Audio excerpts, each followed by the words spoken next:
അള്ളാഹുവിൻ്റെ അസ്മാഉൽ ഹുസ്നയിൽപ്പെട്ട അർ റഊഫ് എന്ന ഇസ്മ പവറുള്ളൊരു ഇസ്മാണ്. നമ്മുടെ ചാനലിൽ ഒരുപാട് ഇസ്മുകളെ പറ്റി പറയുന്നുണ്ട്. എന്താണ് ഇസ്മുകളുടെ പ്രത്യേകത? അസ്മാഉൽ ഹുസ്ന കൊണ്ട് നമ്മുടെ കാര്യങ്ങളൊക്കെ നേടിയെടുക്കാനുള്ള പല വഴികളുമുണ്ട്. ഇന്ന് ഞാൻ പറയാൻ പോകുന്ന ഈ ഒരു കുഞ്ഞൻ ഇസ്മു കൊണ്ട്, റഊഫ് എന്ന ഇസ്മു കൊണ്ട് നമുക്ക് നമ്മുടെ മനസ്സിൻ്റെ ടെൻഷൻ നീക്കാനും അതുപോലെ തന്നെ ശത്രുക്കളുടെ ഇടങ്ങേറിൽ നിന്ന് രക്ഷ കിട്ടാനും അതുപോലെ നമ്മൾ ആഗ്രഹിച്ച കാര്യങ്ങൾ 7 ദിവസത്തെ അമല് കൊണ്ട് നമുക്ക് നേടിയെടുക്കാനും തുടങ്ങി ഒട്ടനവധി നേട്ടങ്ങൾ ലഭിക്കും എന്ന് മഹാന്മാർ പഠിപ്പിച്ചിരുന്നുണ്ട്. ഈ ഒരു കുഞ്ഞൻ ഇസ്മു കൊണ്ട് എങ്ങനെയാണ് ഈ അസ്മാഉൽ ഹുസ്നയിലെ അർ റഊഫ് എന്ന ഇസ്മു കൊണ്ട് ഈ പറഞ്ഞ സംഗതികളൊക്കെ നമ്മുടെ ആഗ്രഹങ്ങൾ നിറവേറി കിട്ടാൻ, അതുപോലെ ശത്രുക്കളിൽ നിന്ന് രക്ഷ കിട്ടാൻ, അതുപോലെ തന്നെ നമ്മുടെ കൽബിലെ മുഴുവൻ ടെൻഷനുകളും നീങ്ങിയിട്ട് കൽബ് ശുദ്ധിയായി കിട്ടാൻ, ഹൃദയം ടെൻഷൻ ഫ്രീ ആയി കിട്ടാൻ എങ്ങനെയാണ് അമൽ ചെയ്യുക എന്നൊന്ന് നോക്കി വെക്കാം. ഇൻഷാ അല്ലാഹ് കേട്ടു നോക്കാം, മുഴുവനായി കേൾക്കുക, മറ്റുള്ളവരിലേക്ക് എത്തിച്ചു കൊടുക്കാൻ ശ്രമിക്കുക.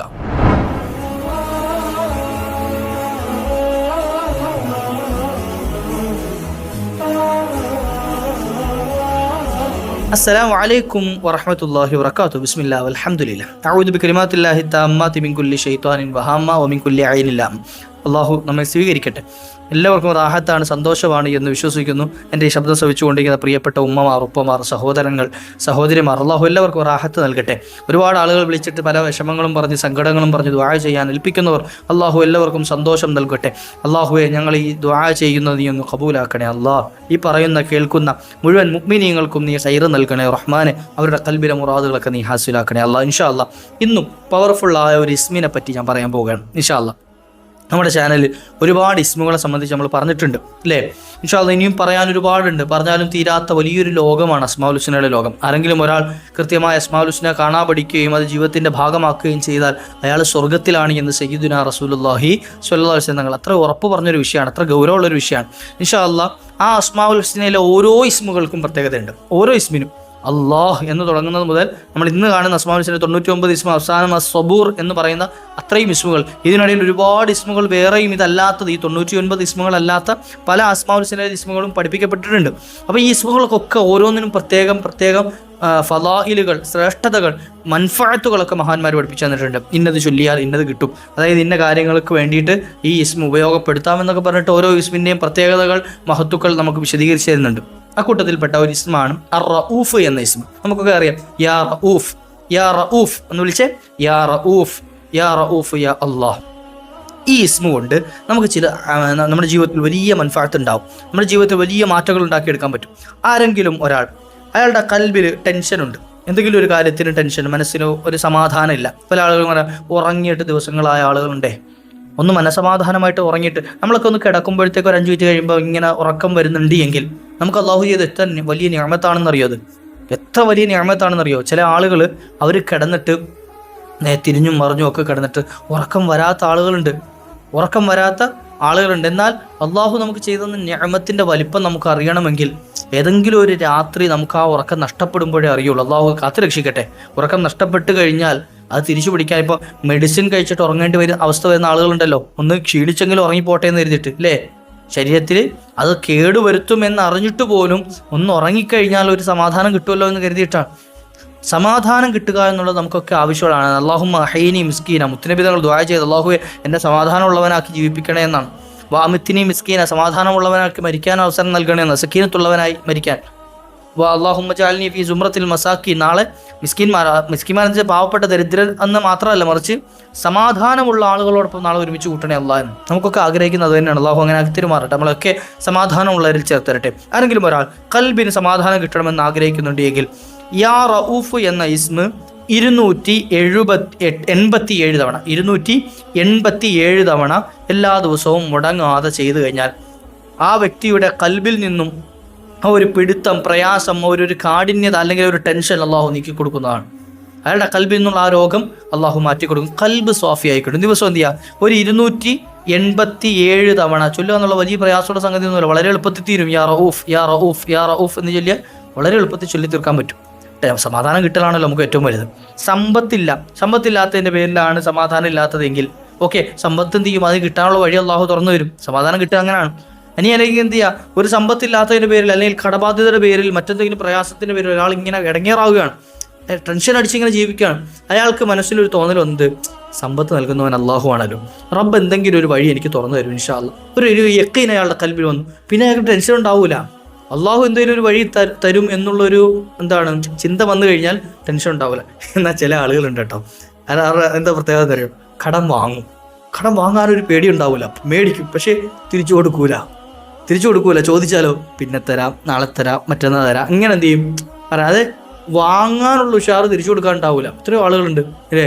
ഇപ്പോൾ പലരും എന്നെ വിളിച്ചിട്ട് കൺസൾട്ടിങ് നടത്തുമ്പോൾ പറയുന്ന ഒരു വിഷയമാണ് പക്ഷെ അത് വാങ്ങിക്കൊണ്ട് പോകുമ്പോൾ ഉഷാറ്, പിന്നെ ഫോൺ എടുക്കുക പോലും ഇല്ല എന്ന്, ഫോൺ പോലും എടുക്കണില്ല എന്ന് ഒരു ഉമ്മ ഇപ്പം ഈ അടുത്ത് പറഞ്ഞ സംഗതിയാണ്. ഞാൻ കൊടുത്തിട്ട് വർഷങ്ങളായി. അപ്പോൾ ഞാനിപ്പോൾ അവരോട് ചോദിക്കുമ്പോൾ ഞാൻ ഏതാണ്ട് അവരെടുത്ത് കടം വാങ്ങാൻ പോകുന്ന പോലാണ് അവരെന്നോട് പ്രതികരിക്കുന്നതെന്ന്. ഞാനിപ്പോൾ ഈ അടുത്ത് ഒരു ആവശ്യത്തിന് വേണ്ടി പോയപ്പോൾ അവരുടെ വീട്ടിലൊന്ന് കയറി അവരോട് സംസാരിക്കാൻ വേണ്ടി കയറിയതാണ്. അപ്പോൾ ആ കയറുന്ന സമയത്ത് അവരോട് ചോദിച്ചപ്പോൾ എന്നെ കടിച്ചു കീറാൻ വന്നു. അതാണ് ഞാൻ അവർക്ക് ഏതാണ്ട് വാങ്ങാൻ പോയതുപോലെ എന്നോട് പ്രതികരിച്ചത്. നിങ്ങളെന്തിനാ ഇപ്പോൾ വന്ന് ഇറങ്ങിപ്പോന്നൊക്കെ പറഞ്ഞു എൻ്റെ അടുത്ത്. അപ്പോൾ ചില ആളുകൾ അങ്ങനെ ഉണ്ട്, അതായത് വാങ്ങിയ ഉഷാറ് തിരിച്ചു കൊടുക്കാൻ ഉണ്ടാവില്ല. ഞാൻ കാര്യം പറയട്ടെ, തിരിച്ചു കൊടുക്കാനില്ലെങ്കിൽ പിന്നെ വാങ്ങാൻ നിൽക്കരുത്. ഒരു മനുഷ്യന്മാരെ തമ്മിൽ ശത്രുക്കളാക്കുന്ന ഒരു ഇടപാടാണ് ഈ കടം കൊടുക്കുക വാങ്ങുക എന്നുള്ളത്. കൊടുക്കുന്ന ആളുകൾക്ക്, ഉദാഹരണം കടം അങ്ങോട്ട് കൊടുക്കുന്ന ആളുകൾക്ക് കൂലിയുണ്ട്. അതായത് ഇപ്പോൾ കൊടുത്തു, അയാളുടെ ഒരു കാര്യം നടന്നു, ഓക്കെ, അതിന് അള്ളാഹുവിൻ്റെ അടുത്തുനിന്ന് കൂലി കിട്ടും. ഇനി അയാൾ തിരിച്ചു കൊടുത്തില്ല, അയാൾ പൊരുത്തപ്പെട്ട് കൊടുത്തു എന്ന് കരുതാം, എന്നാലും കൂലിയുണ്ട്. അപ്പോൾ 2 കൂലിയുണ്ട് ആർക്ക്? ഈ കൊടുക്കുന്ന ആളുകൾക്ക്. പക്ഷേ വാങ്ങുന്ന ആളുകളുണ്ടല്ലോ, ഈ വാങ്ങുന്ന ആളുകൾക്ക് യഥാർത്ഥത്തിൽ ഒരു ബാധ്യതയാണ്. വാങ്ങുന്ന ആളുകൾക്ക് ജീവിച്ചിരിക്കുമ്പോൾ ഒരു ബാധ്യതയുണ്ട്. ഇത് തിരിച്ചു കൊടുക്കണം. അയാൾ മരണപ്പെട്ടു കഴിഞ്ഞാലോ, ഈ വാങ്ങിയ ആൾ മരണപ്പെട്ടു പോയി എന്ന് കരുതാം. എന്നാൽ ഈ കവറിൽ കിടക്കുന്ന ആ ചങ്ങായിക്ക് ഈ കവറിൽ നിന്ന് ഈ വാങ്ങിയതിൻ്റെ ശിക്ഷ തീർന്നു കിട്ടണമെങ്കിൽ ഈ കടം ആരെങ്കിലും കൊടുത്ത് തീർത്താലേ കിട്ടുള്ളൂ. അപ്പോൾ അതുകൊണ്ട് എന്ത് ചെയ്യുക, ഈ കടം വാങ്ങുക കൊടുക്കുക, ഈ ഇടപാടിൽ വലിയ സൂക്ഷ്മത കാണിക്കണം. അള്ളാഹു സൂക്ഷിക്കാനുള്ള ഭാഗ്യം നൽകട്ടെ. അപ്പോൾ എന്ത് ചെയ്യണം, കൊടുക്കുന്ന ആളുകൾ കൊടുക്കണ്ട എന്നൊന്നും ഞാൻ പറയണില്ല. അപ്പോൾ കൊടുക്കുന്ന സമയത്ത് ചിലപ്പോൾ ഇന്ന് വൈകുന്നേരം തരാമെന്നൊക്കെ പറഞ്ഞ് വാങ്ങുന്ന ആളുകളുണ്ട് എങ്കിൽ അവരോടൊക്കെ പറയാം, കൃത്യമായി കണക്ക് പറഞ്ഞിട്ട് എന്ത് ചെയ്യുക, അല്ലെങ്കിൽ ദിവസം പറയാം, നിങ്ങൾക്ക് അന്നത്തെ ദിവസം തരാൻ പറ്റുമെങ്കിൽ മാത്രം നിങ്ങൾ ഉറപ്പ് പറയുക എന്ന് പറയണം. അല്ലാതെ സൗഹൃദത്തിൻ്റെ പേരിലോ കുടുംബത്തിൻ്റെ പേരിലോ അല്ലെങ്കിൽ അടുപ്പത്തിൻ്റെ പേരിലോ ഒക്കെ കൊടുത്തിട്ട് പിന്നീട് അവസാനം ശത്രുതയിലേക്ക് എത്തുന്ന അവസ്ഥയിൽ എന്ത് ചെയ്യുക, കടം കൊടുക്കൽ വാങ്ങൽ ഇല്ല എന്ന് പറഞ്ഞാൽ അവിടെ ഒരു തെറ്റുമില്ല. അതായത് സ്ഥിരമായി കടം വാങ്ങുന്നതിന് ഇത് പറഞ്ഞിരുന്നു എന്ന് കരുതിയിട്ടിന് കടം വാങ്ങാൻ കാത്തിരുന്ന ആളുകളൊക്കെ വിചാരിക്കും, ചങ്ങായി ഇപ്പോൾ പറഞ്ഞ് നമ്മൾ കിട്ടേണ്ടതോടെ മുടക്കിയെന്ന് കരുതണ്ട. നമ്മുടെ എല്ലാവരുടെയും ആക്കിപത്ത് നന്നാവാൻ വേണ്ടിയിട്ടാണ് ആ പറഞ്ഞത്, നാളെ രക്ഷപ്പെട്ട് കിട്ടണമല്ലോ. ഇപ്പോൾ കൊടുക്കുന്ന ആളുകൾ ചിന്തിക്കേണ്ടത് ഒരു കാര്യം പറഞ്ഞുതരാം. ഈ കടം വാങ്ങുന്ന ആളുകൾക്ക് സ്ഥിരമായി തന്നെയാണ് പണി, എല്ലായിടത്തും കടം വാങ്ങാൻ തിരിച്ചു കൊടുക്കാതിരിക്കുക എന്നുള്ള പണിയുള്ള ആളുകളാണെങ്കിൽ അവർക്ക് ദയവ് ചെയ്ത് കൊടുക്കാതിരിക്കുക. കാരണം എന്താ, വീണ്ടും അവരെ ഒരു കടക്കാരനോട് ആക്കണ്ടല്ലോ. അല്ലെങ്കിൽ എന്ത് ചെയ്യുക, ഇനി അവർക്ക് വെറുതെ കൊടുക്കാൻ ഉദ്ദേശിക്കുന്നുണ്ടെങ്കിൽ അങ്ങനെ കൊടുത്തോളൂ, അത് കുഴപ്പമൊന്നുമില്ല. അത്രയും വലിയ വിശാല മനസ്സുള്ളവരുള്ളവരും അങ്ങനെ കൊടുക്കുന്നത് തെറ്റൊന്നുമില്ല കേട്ടോ.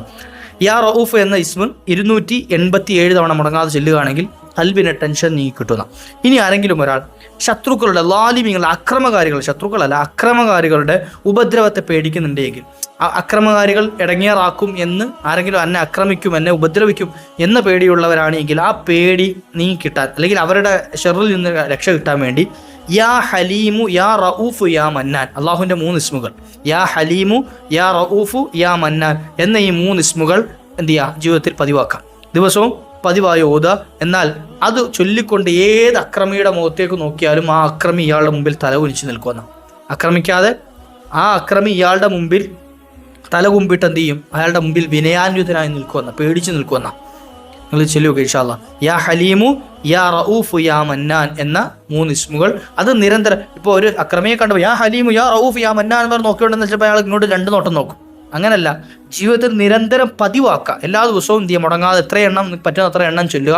അങ്ങനെ ചൊല്ലിയത് ശീലമാക്കിയ ഒരാൾ, ജീവിതത്തിൽ പതിവാക്കിയ ഒരാൾ ഏത് വലിയ അക്രമകാരിയുടെ മുഖത്ത് നോക്കിയിട്ടും യാ ഹലീം യാ റഊഫ് യാ മന്നാൻ നോക്കിയാൽ അയാളെ തലകുനിച്ചിരിക്കും ഇൻഷാ അല്ലാഹ്. മഹാന്മാർ പഠിപ്പിച്ചു തരാണ്. അപ്പോൾ ഇനി ആവശ്യം പൂർത്തിയായി കിട്ടണം, അതിനും ഈ ഇസ്മു പറ്റും. നമ്മുടെ ഒരു ആവശ്യം നിറവേറി കിട്ടാൻ ഈ ഇസ്മ എങ്ങനെ ഉപയോഗിക്കാം? മഹാന്മാർ പറയുകയാണ്, ലി ഖളാഇൽ ഹവായിജി ഖുൽ ലി മുദ്ദത്തി ഉസ്ബൂഇൻ, 7 ദിവസം, ഒരാഴ്ചക്കാലം എന്ന് പറഞ്ഞാൽ 7 ദിവസം പറയണം. എല്ലാ ദിവസവും പറയണം. കുല്ല യൗമിൻ 287 തവണ യാ റഊഫ് എന്ന ഇസ്മു ഒരാൾ പറഞ്ഞു. നേരത്തെ പറഞ്ഞ 287 തവണ യാ റഊഫ് എന്ന് 7 ദിവസം തുടർച്ചയായിട്ട് എന്ത് ചെയ്തു, ഒരാൾ ചൊല്ലി. എന്നാൽ ആ വ്യക്തിയുടെ എന്ത് ആവശ്യം വെച്ചിട്ടാണോ, എന്ത് നിയത്ത് വെച്ചിട്ടാണോ ചൊല്ലിയത്, ആ ആവശ്യം അള്ളാഹു പൂർത്തീകരിച്ചു കൊടുക്കുന്ന. ഇൻഷാ അല്ലാഹ് അള്ളാഹു നമ്മുടെ ആവശ്യങ്ങളൊക്കെ പൂർത്തീകരിച്ച് നൽകട്ടെ. അപ്പോൾ ഞാൻ ഈ പറഞ്ഞത് വളരെ എളുപ്പത്തിൽ നമുക്ക് ചെയ്യാൻ പറ്റിയൊരു അമലാണ്. ഇസ്മുകൊണ്ട് പറയേണ്ട അമലുകളൊക്കെ വളരെ എളുപ്പത്തിൽ ചെയ്യാൻ കഴിയും. അതുകൊണ്ടാണ് അത്തരത്തിലുള്ള അമലുകളൊക്കെ നമ്മൾ നമ്മുടെ ചാനലിൽ ഉൾപ്പെടുത്തുന്നത്. ഒരുപാട് ആളുകൾ പല വിഷമങ്ങളും അനുഭവിക്കുന്നവർ ദുആ ഇറക്കാൻ ഏൽപ്പിച്ചുകൊണ്ട് അല്ലാഹു എല്ലാവർക്കും റാഹത്ത് നൽകട്ടെ. ഇപ്പോൾ കഴിയുന്ന ആളുകളൊക്കെ ചെയ്തു നോക്കുക, മറ്റുള്ളവരിലേക്ക് എത്തിച്ചു കൊടുക്കാൻ ശ്രമിക്കുക. ആരുടെയെങ്കിലും ഒക്കെ പ്രയാസങ്ങൾ നമ്മൾ കാരണം നീങ്ങിയാൽ അതിന് നമുക്ക് അള്ളാഹുവിൻ്റെ അടുത്ത് കൂലി കിട്ടുമേ ഇൻഷാ അല്ലാഹ്. പിന്നെ നമ്മുടെ ചാനൽ ഒന്ന് സബ്സ്ക്രൈബ് ചെയ്ത് വെക്കുക. കാരണം നമ്മൾ അടുത്ത അപ്ലോഡ് ചെയ്യുന്ന ഇതുപോലെയുള്ള പ്രയോജനപ്രദമായ വീഡിയോസ് നിങ്ങളിലേക്ക് എത്താൻ അത് ഉപകരിക്കും ഇൻഷാ അല്ലാഹ്. നിങ്ങളുടെ അഭിപ്രായങ്ങളൊക്കെ നമ്മുടെ കമൻറ്റ് ബോക്സിൽ നിങ്ങൾ രേഖപ്പെടുത്താം. എന്ത് ചെയ്യുക, നിങ്ങൾ എഴുതി അറിയിക്കുക, ദുആ വസിയത്തുകൾ അറിയിക്കുക. അതുപോലെ ഇൻഷാ അല്ലാഹ് മറ്റുള്ളവരിലേക്ക് എത്തിച്ചു കൊടുക്കാൻ മറക്കാതിരിക്കുക. വ ആഖിറു ദഅ്വാനാ അൽഹംദുലില്ലാഹ്. അസ്സലാമു അലൈക്കും വറഹ്മത്തുള്ളാഹി.